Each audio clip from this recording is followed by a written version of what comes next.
So how have you been? Good, good. I've been, Claudia and I we write to each other. So I've started writing.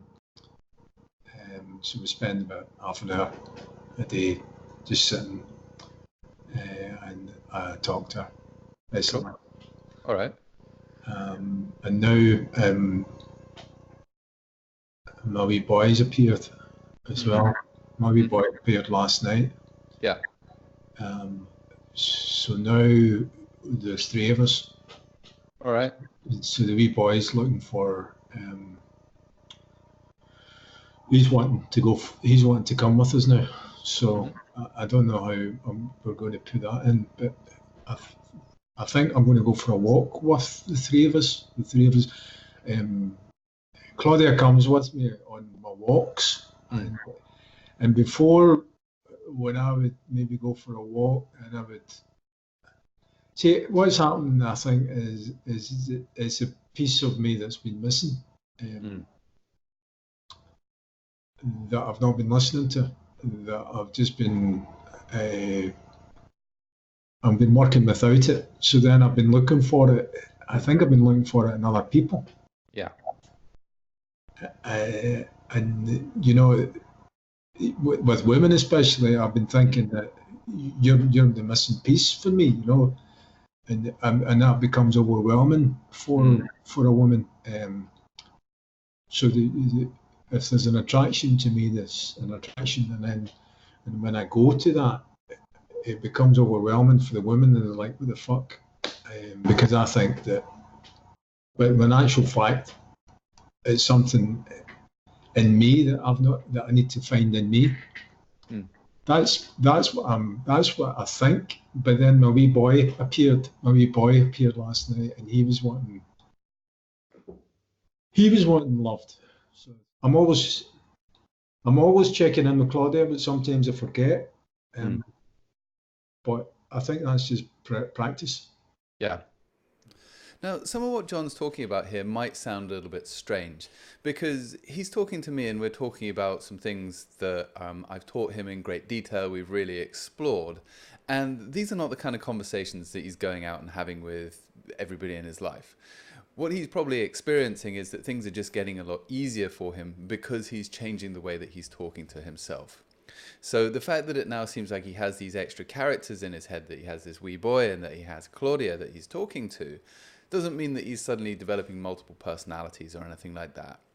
These characters were already there. It's just that they were unrecognized. And as John was just saying a moment ago, he was looking for these characters in other people, in relationships, for example, with women. He was looking for a connection to a part of himself. And he now has that connection to a part of himself, and it's starting to bring him some really interesting insights about how to interact with people, how to talk to women, how to behave in different situations where he was struggling. So although it seems like things are becoming more complex on the inside, actually what's happening is that John's learning to think in a way that is structurally much more similar to the way that we're actually organized. I think that you're doing the right thing. In terms of really making an effort to establish contact with this part now that you've discovered it.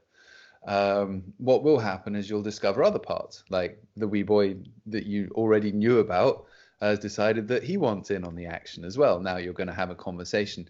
This is Limitless Mind, by the way. I mean, the stuff that we were doing up to this point is kind of the precursor to the place that you're at right now, where you have an ongoing conversation in your head between you as a conscious mind and the other parts of the unconscious mind that are beginning to emerge through the process. One of them emerged spontaneously and just started talking to you, but started talking to you in such a way that it felt like an almost external force that was kind of very much in conflict with what you consciously thought was the right thing for you. So it was clear that you were talking to a part. One part emerged because we did therapy, and we did it one-to-one, so you were already aware that there was that part inside of you. But there are other parts as well. And really the art of Limitless Mind is about being able to have a conversation that continues for your entire life. Because you can walk away from anyone and anything, but you can never walk away from the conversation in your own head. It never stops, and you would never want it to, because as things stand right now, I mean, you're just getting acquainted with these parts, but they mean that you never need to be lonely ever again. Yeah. Right? That's what I found. I'm not lonely now. Yeah. I'm not needy. Mm-hmm. No. It's a revelation. An Yeah. absolute revelation. It's incredible. Mm. Yeah. So that revelation in and of itself is big. But there's another side to it, which is what we were kind of touching on in the last session, that actually sometimes these parts have problems. Sometimes they manifest behaviors that you as a conscious mind think, that's not aligned to where I want to get to. And you actually have the tools to be able to start working on some of those problems. Yeah. You need to use them, of course, with the consent of the part. But up to this point, and this is a fairly new approach, I haven't had a part that's refused to consent to doing the work. Right. If you remember, the work that we did last time was simply about going inside and saying, what do you do? Well, I protect you from betrayal. Okay, so we did time frame on the first moment of betrayal, and then a massive transformation took place within the part. Mm. Right? Yeah. So now you've got this other part, this wee boy, who seems to be a bit needy, perhaps, and has... You can think of the parts as having their own particular neuroses. And you as a conscious mind have some stuff that you're neurotic about. The parts have things that they're neurotic about. You add it all together and you end up with a person. Yeah. Right? Yeah. So the stuff that you're neurotic about, that's limiting beliefs. That's I'm not good enough. Right? That's your conscious mind neurosis. And you can track it down using a belief. But the stuff that the parts are neurotic about are things like, well, I'm worried that we'll be betrayed. That was a neurosis within the part. You use time frame in exactly the same fashion, revisit the memory, reframe it in exactly the same way, release the emotions, get the learnings, and the neurosis within the part disappeared just as certainly as the neurosis within the conscious mind was not good enough. Yeah. Right? So probably it's best if we work with the wee boy. For the example that we're doing today, because that's a part that you haven't really done this process with. There's plenty that you can do with Claudia as well. If you're getting the impression that Claudia is jealous about something, well, jealousy is a neurotic trait. It comes from somewhere. It's predicated on a memory in the past, and you've been doing an awful lot of past life stuff. Now, neither of us know whether past lives are real or not. We probably have a similar set of beliefs about them, just because we've had a chat about that. But sometimes people just don't believe in it whatsoever. What I find interesting is that I used to do a great deal of this particular technique and end up in past lives all of the time. And then I started doing more of the parts work, and I started doing it in a traditional hypnotherapy regression, and just didn't go back to past lives at all. Everything was in this lifetime. So it may be that what you're working with is content that is significantly more metaphorical when you're doing time frame within parts. But just being very, curious about how it all fits together. Conceptualizing these parts as people is very, very helpful. But remembering that you are going to learn more about them over the course of your life. And what I'm telling you right now, it's useful as a way to begin the process. But it doesn't end with what I tell you. It's not like I have all of the theory and you need more theory to be able to continue this conversation. The theory that you build for yourself is much more valid. So in the same way that you could read 100 books about being a school teacher, you'd learn a great deal more from spending 2 days teaching children. So the real experience that you're having right now with these parts is more important than the framework that I'm putting on it. This is just a way for you to begin interacting with them, and a way for you to begin thinking about how you can solve some problems for yourself. Yeah. I think most problems that you're ever likely to encounter, you now have the tools to deal with it. It's a question of how you kind of how you frame the problem as something that you have a tool that works for. Yeah. So tell me about the wee boy. What's going on there? He's scared. Okay. What kind of things scare him? Everything. He's like petrified. He's petrified. He's nervous. He's just everything. He jumps at everything. It's very jumpy.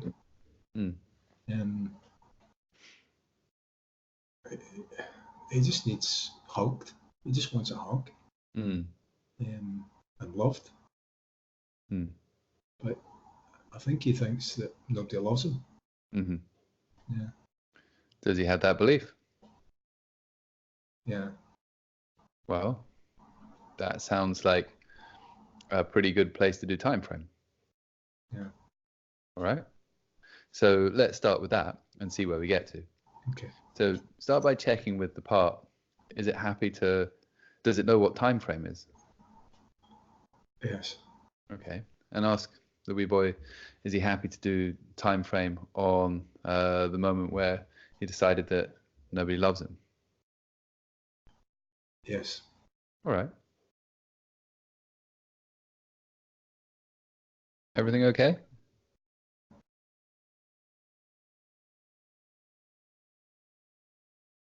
Did you finish it?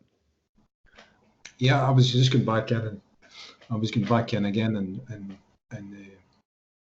I was trying to find some other learnings, but I think I've got everything. Shit happens. I had a bad experience when I was a baby. I think,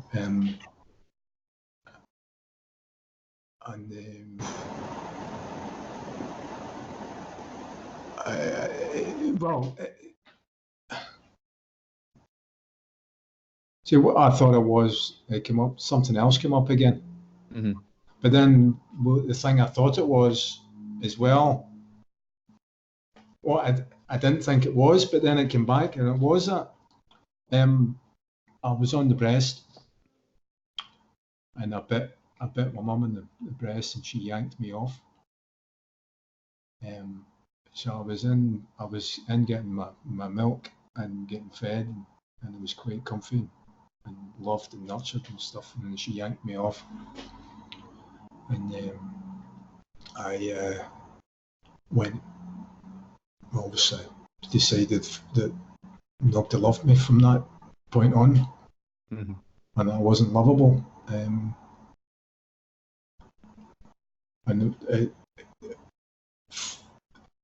that's what and then I decided that she was an asshole. But then, see, I hope I'm not, because I've done work in this before. I hope I'm not. But I don't think I've done. I don't think I've learned. I've just learned. Well, the test for this is different than when you're doing a decision, remember? Yeah. So go ahead and test this one in the way that you test it with a part.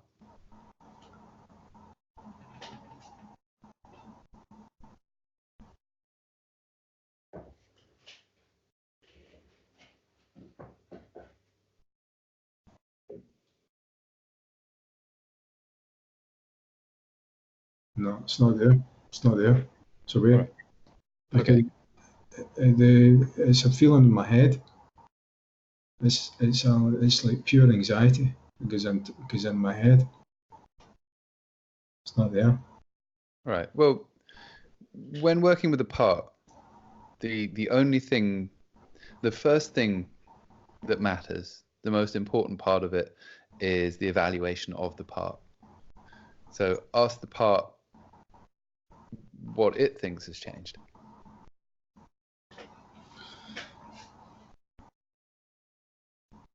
Wow.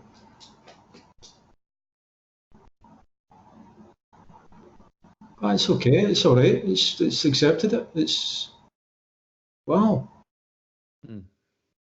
That's the bit I didn't do. I wasn't asking. I wasn't asking the part.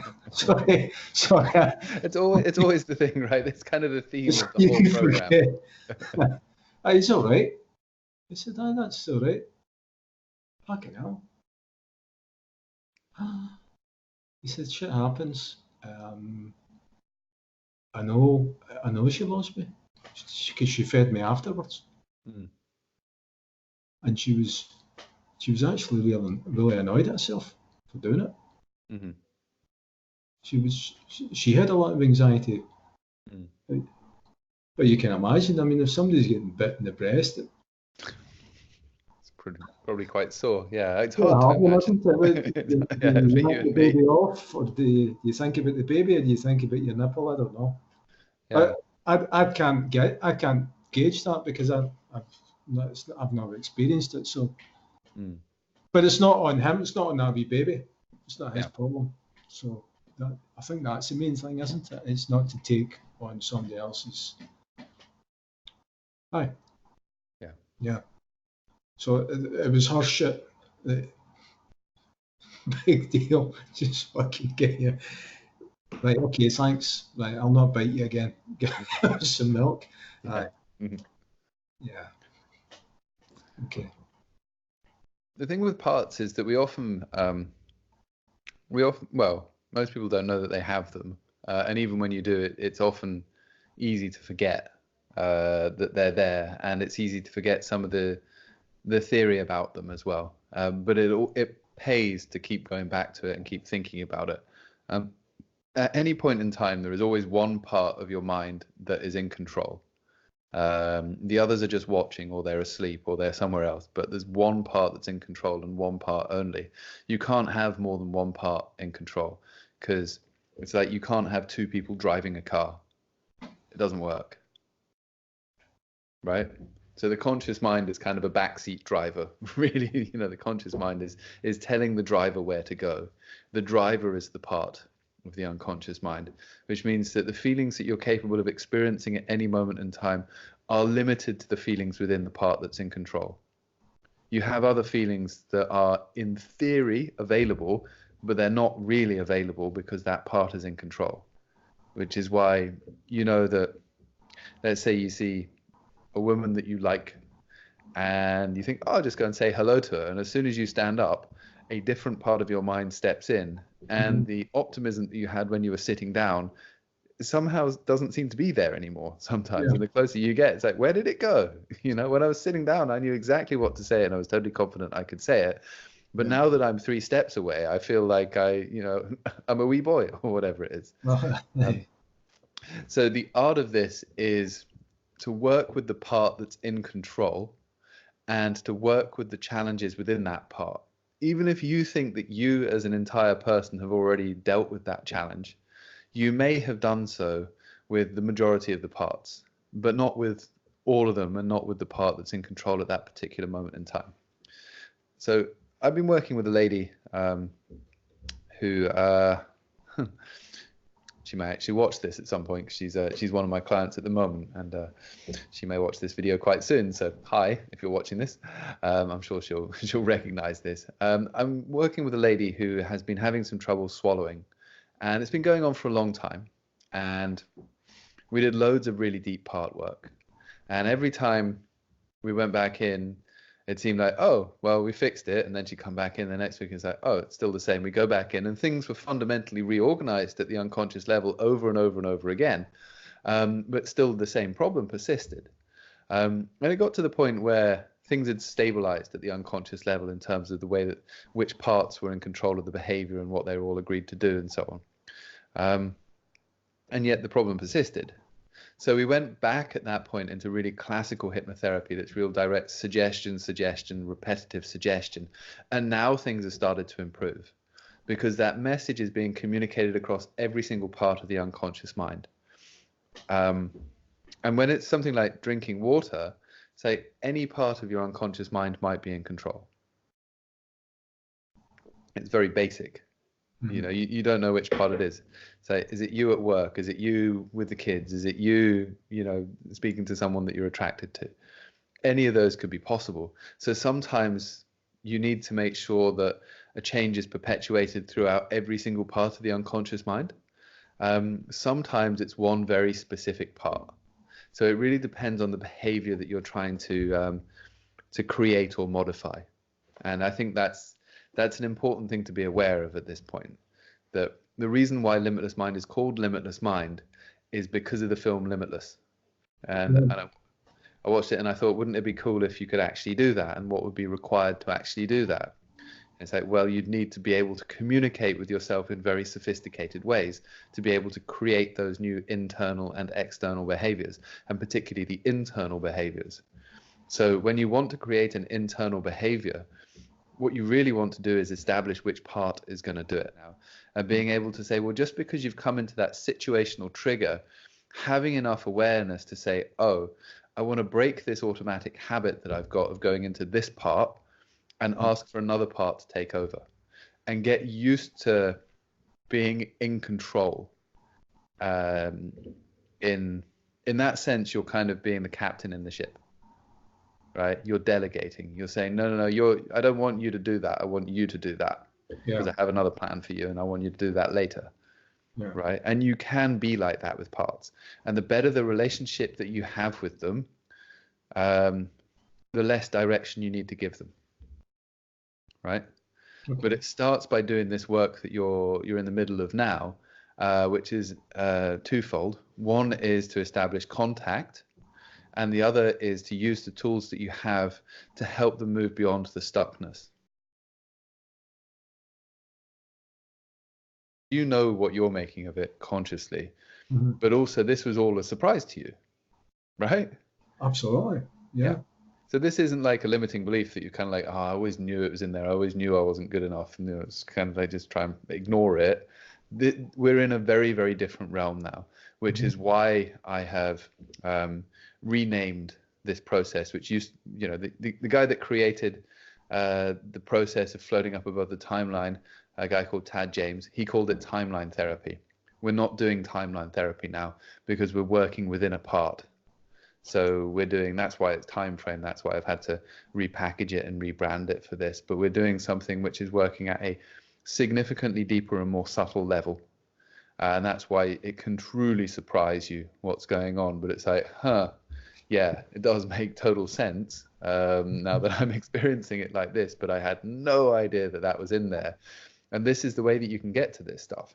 So this is the kind of thing, I mean, the breakthroughs that you've had in the last couple of calls might be like a year or two of psychoanalysis to get to that level. And that's psychoanalysis 2-3 times a week to get to that level of insights coming out. And then you'd only have the insights. You wouldn't actually be able to get in there and start to make changes.